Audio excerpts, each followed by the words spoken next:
Hello friend, welcome to Ronis GS point. दोस्तों, आज हम यहाँ पे कार्बनिक और यौगिक का जो 50 क्वेश्चन बच चुका था उसको हम सॉल्व करेंगे। तो चलिए हम देखते हैं आज का पहला प्रश्न। निम्न में से कौन सा एक कमजोर अम्ल है? यहाँ पे एसिटिक अम्ल जो है एक कमजोर अम्ल है और कार्बनिक अम्ल जो है दोस्तों ये कमजोर अम्ल होता है। कार्बनिक अम्ल जो है ये कमजोर अम्ल होता है और कार्बनिक अम्ल के बदले में ये कार्बनिक अम्ल जो है कमजोर अम्ल होता है। तो इस तरह जो है इसका आंसर जो है सी हो जाएगा। निम्न में से कौन सा कमजोर अम्ल है? तो एसिटिक अम्ल। अगला प्रश्न, अम्ल और अल्कोहल की अभिक्रिया से निम्न में से कौन सा निर्मित होता है? तो अम्ल और अल्कोहल की अभिक्रिया से एस्टर का निर्माण होता है। निम्न में से किसका उपयोग इत्र बनाने और स्वाद उत्पन्न करने वाले कारक के रूप में किया जाता है? तो एस्टर का प्रयोग जो है इत्र बनाने और स्वाद उत्पन्न करने के कारक के रूप में प्रयोग किया जाता है। अगला प्रश्न, NaOH प्लस CH3 और CH3COH वाट प्लस H2O। तो NaH जो है ये क्षार है और CH3COOH ये अम्ल है। तो क्षार और अम्ल जो अभिक्रिया करेगा तो इस स्थिति में जो है लवण निर्माण करेगा। और NaOH जो है दोस्तों ये सोडियम हाइड्रोक्साइड है और ये CH3COOH एथेनोइक अम्ल। तो ये जो है निर्माण करके जो है लवण निर्माण करेगा। तो ये जो है CH3COONA सोडियम एसीटेट का निर्माण करेगा। ये सोडियम एसीटेट जो है लवण है। तो यहाँ पे क्षार और एसिड जो है अभिक्रिया करके जो है लवण का निर्माण किया। तो ये CH3COONA ये सोडियम एसीटेट है। तो ये जो है अम्ल है। तो इस तरह इसका आंसर जो है सी हो जाएगा। अगला प्रश्न, एथेनोइक अम्ल कार्बोनेट और बाइकार्बोनेट के साथ अभिक्रिया करने से कौन सी गैस उत्सर्जित करता है? तो एथेनोइक अम्ल और कार्बोनेट और बाइकार्बोनेट के साथ अभिक्रिया करने से ये कार्बन डाइऑक्साइड गैस उत्पन्न करता है। अगला प्रश्न, साबुन के अणु लंबी श्रृंखला वाली कार्बोक्सिलिक अम्ल डैश एवं डैश लवण होते हैं। तो साबुन के अणु लंबी श्रृंखला वाले कार्बोक्सिलिक अम्ल सोडियम और पोटासियम होता है। सोडियम और पोटासियम। अगला प्रश्न देखेंगे, साबुन के अणु का वह सिरा जो हाइड्रोकार्बन के विलय है उसे डैश कहते हैं। तो उसे हम जल विरागी कहते हैं। साबुन के अणु का वह सिरा जो हाइड्रोकार्बन में विलय होता है उसे हम जल विरागी कहते हैं और जो जल में विलय होता है उसे हम जलरागी कहते हैं। यहाँ पे याद रखिएगा ये हाइड्रोकार्बन में विलय है तो उसे हम जल विरागी कहेंगे और जो जल में विलय होगा उसे हम जलरागी कहेंगे। जल की कठोरता किसके कारण होता है? तो जल की कठोरता जो है कैल्शियम क्लोराइड सल्फेट के कारण होता है और मैग्नीशियम क्लोराइड सल्फेट के कारण होता है। और कैल्शियम और मैग्नीशियम बाइकार्बोनेट ये तीनों के कारण जो है जल की कठोरता होती है। अगला प्रश्न, निम्न में से कौन सा जल साबुन के साथ आसानी से झाग उत्पन्न नहीं करता? तो कठोर जल जो है साबुन के साथ आसानी से झाग उत्पन्न नहीं करता। कठोर जल के संबंध में कौन असत्य है? तो ये पीने के लिए उपयुक्त होता है, ये असत्य है क्योंकि कठोर जल को पिया नहीं जा सकता। और ये बाकी सही है, यह साबुन के साथ झाग उत्पन्न नहीं करता। कठोर जल बिल्कुल सही। अस्थायी कठोरता कैल्शियम और मैग्नीशियम क्लोराइड और सल्फेट लवण घुले रहने के कारण होता है। ठीक। यह अस्थायी कठोरता कैल्शियम और मैग्नीशियम बाइकार्बोनेट लवण घुले रहने के कारण होता है। अस्थायी कठोरता जो दूर किया जाता है दोस्तों कठोर जल का, वह कैल्शियम और मैग्नीशियम क्लोराइड के सल्फेट में घुलने के बाद जो है इसकी अस्थायी कठोरता जो दूर हो जाता है। और अस्थायी कठोरता जो कैल्शियम और मैग्नीशियम के कार्बोनेट लवण में घुले रहने पर इसकी अस्थायी कठोरता दूर होता है। अगला प्रश्न देखेंगे, निम्न में से किसे पैराफिन कहा जाता है? तो एल्केन को जो है पैराफिन कहा जाता है। एल्केन को पैराफिन कहा जाता है। एल्काइन श्रेणी का प्रथम सदस्य कौन होता है? तो एल्काइन श्रेणी का प्रथम सदस्य जो है एसिटिलीन होता है। एसिटिलीन को ही इथाइन कहा जाता है। एसिटिलीन को ही इथाइन कहा जाता है। इथाइन का जो है प्रथम श्रेणी का सदस्य एसिटिलीन होता है। एल्काइन के प्रथम श्रेणी का सदस्य एसिटिलीन होता है और एसिटिलीन को ही इथाइन कहा जाता है। निम्न में से कौन सा एक बेंजीन है? तो ये सी जो है बेंजीन है। इसका सूत्र C6 और H6 होता है। तो इसका जो सूत्र इस तरह हो जाएगा C6H6 जो है इसका सूत्र हो जाएगा C6 और H6। C6 और H6 इसका जो है सूत्र हो जाएगा, इस तरह हो जाएगा, जिसमें हाइड्रोजन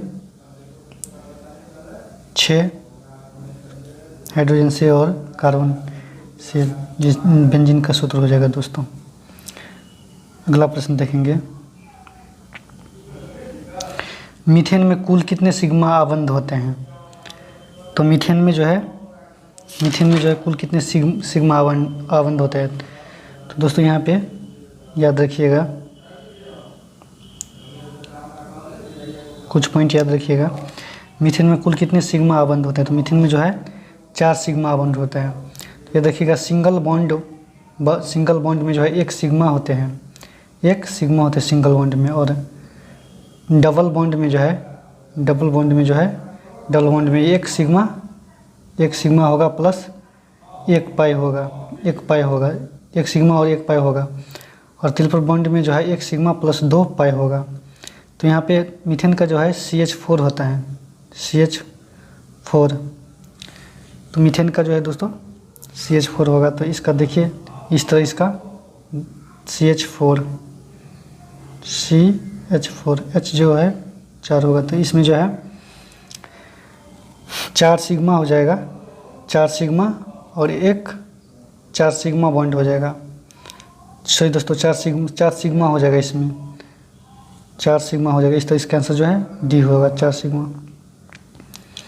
एथीन में कुल कितने पाई आबंध होते हैं? तो एथीन में जो है 1 पाई आबंध होते हैं। एथीन का जो है यहाँ पे डबल बॉन्ड है, तो डबल बॉन्ड में 1 सिग्मा होगा, 1 सिग्मा प्लस 1 बॉन्ड होगा, और यहाँ पे हाइड्रोजन जो है 4 होगा, हाइड्रोजन 4। तो इसमें जो है सिग्मा 1 2 3 4 सिग्मा, और यहाँ पे एक और सिग्मा, तो 5 सिग्मा और 1 पाई बॉन्ड होगा।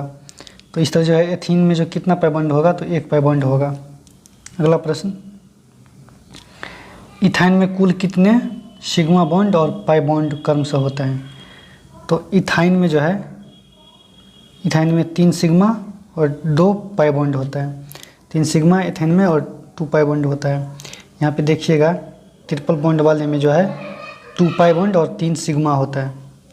ट्रिपल बॉन्ड वाले में जो है 1 सिग्मा और 2 पाई बॉन्ड होता है, और यहाँ पे जो है हाइड्रोजन 1 हो जाएगा, फिर 1 2 और 3, तो यहाँ पे जो है 3 जो है सिग्मा हो जाएगा और 2 पाई बॉन्ड हो जाएगा।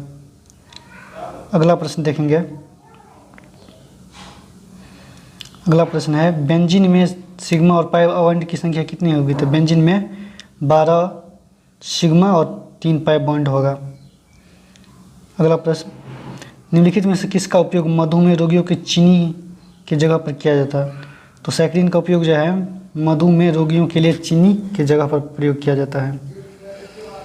अगला प्रश्न, निम्नलिखित में से कौन सा एक विषैली गैस है जिसे सरसों तेल की तरह झांस आती है? तो ये मस्टर्ड ऑयल जो है, जिसका सरसों तेल की तरह झांस आती है, ये जहरीली है। अगला प्रश्न, परिशुद्ध अल्कोहल में जल की मात्रा कितना होती है? तो परिशुद्ध अल्कोहल में जल की मात्रा 0% होता है।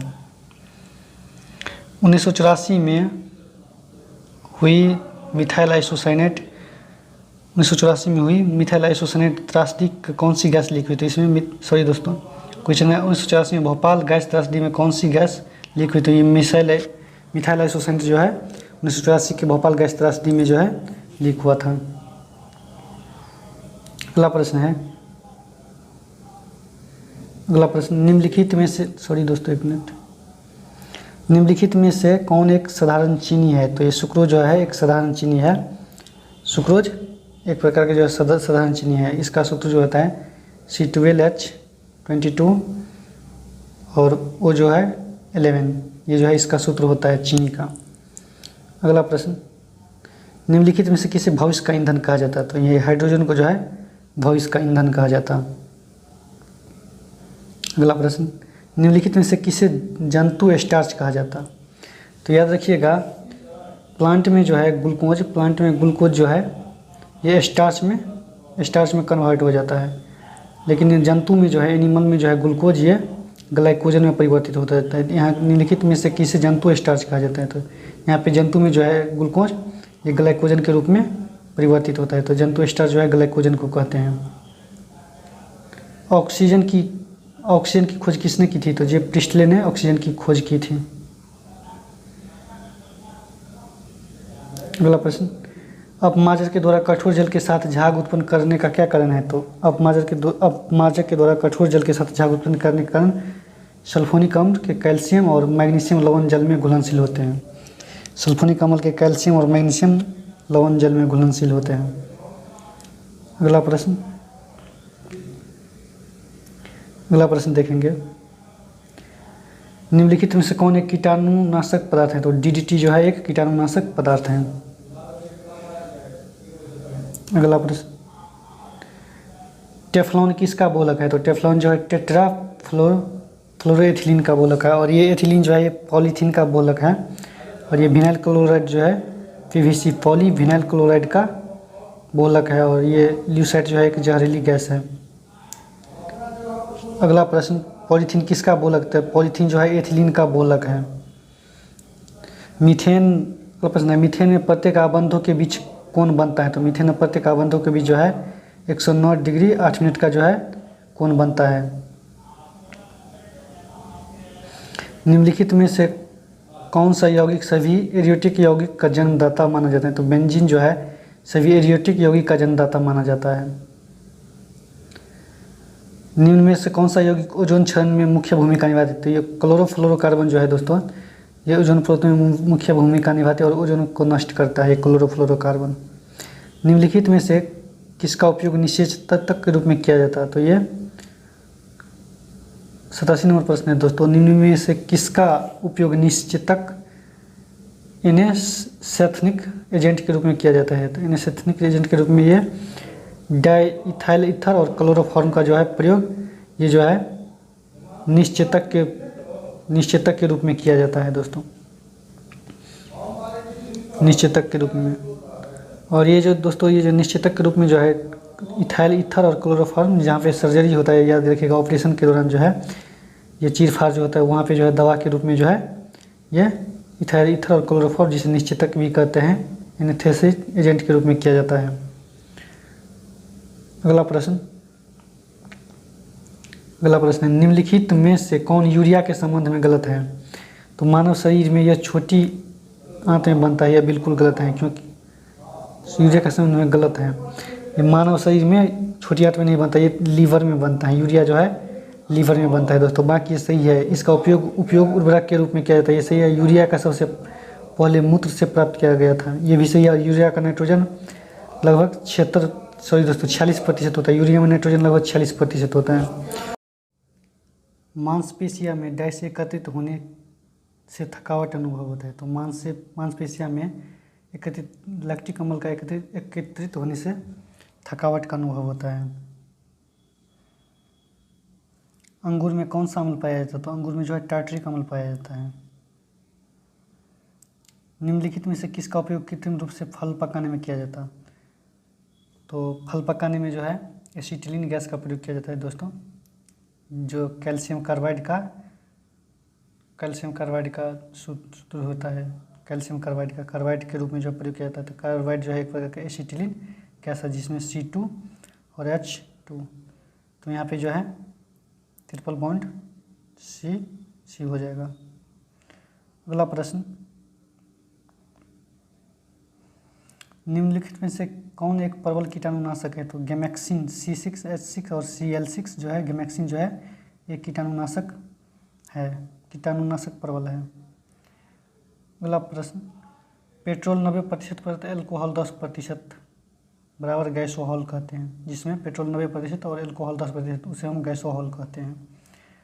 अगला प्रश्न है, निम्नलिखित में से कौन सा ऊर्जा का स्रोत है? तो ये नाभिकीय संलयन जो है ऊर्जा का स्रोत होता है, और नाभिकीय संलयन द्वारा ही हाइड्रोजन बम जो कार्य करता है वो नाभिकीय संलयन पे आधारित होता है, और एटम बम जो है ये नाभिकीय विखंडन पे आधारित होता है। अगला प्रश्न, रेडियो सक्रियता की परिघटना की खोज किसने की थी? तो ये हेनरी बैकुरल ने रेडियो सक्रियता की परिघटना की खोज की थी। अगला प्रश्न, रेडियो धर्मिता की यूनिट क्या है? तो ये मैडम क्यूरी जो है ये रेडियो धर्मिता का यूनिट है। रेडियो धर्मिता की इकाई मैडम क्यूरी। और रेडियो सक्रियता की परिघटना की खोज किसने किया था? तो हेनरी बैकुरल ने रेडियो सक्रियता की परिघटना का खोज किया था। और रेडियो धर्मिता की यूनिट जो है मैडम क्यूरी ने किया था। अगला, रेडियो धर्मिता तो किसका उत्सर्जन करता है? तो अल्फा बीटा और गामा किरण को जो है रेडियो धर्मिता तो उत्सर्जित करता है। अगला प्रश्न, वर्ष 1945 में नागासाकी में गिराए गए बमों में कौन सा विस्फोटक प्रयुक्त किया गया था? तो ये प्लूटोनियम जो है ये नागासाकी में गिराए गए बमों में विस्फोटक प्रयुक्त किया गया था, प्लूटोनियम। अगला प्रश्न, हाइड्रोजन बम किस सिद्धांत पर आधारित होता है? तो याद रखिएगा, हाइड्रोजन बम ये तो नाभिकीय संलयन बताए थे, लेकिन जब हाइड्रोजन बम होगा तो ये अनियंत्रित होगा, तो इसलिए जो है अनियंत्रित नाभिकीय संलयन पर आधारित होगा हाइड्रोजन बम।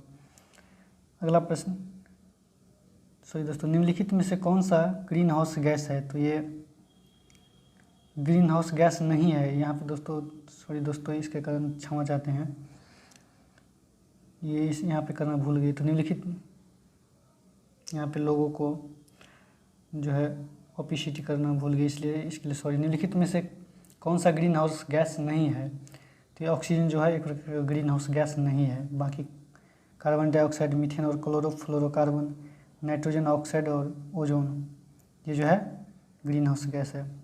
तो इस तरह आज का सेशन समाप्त हुआ दोस्तों।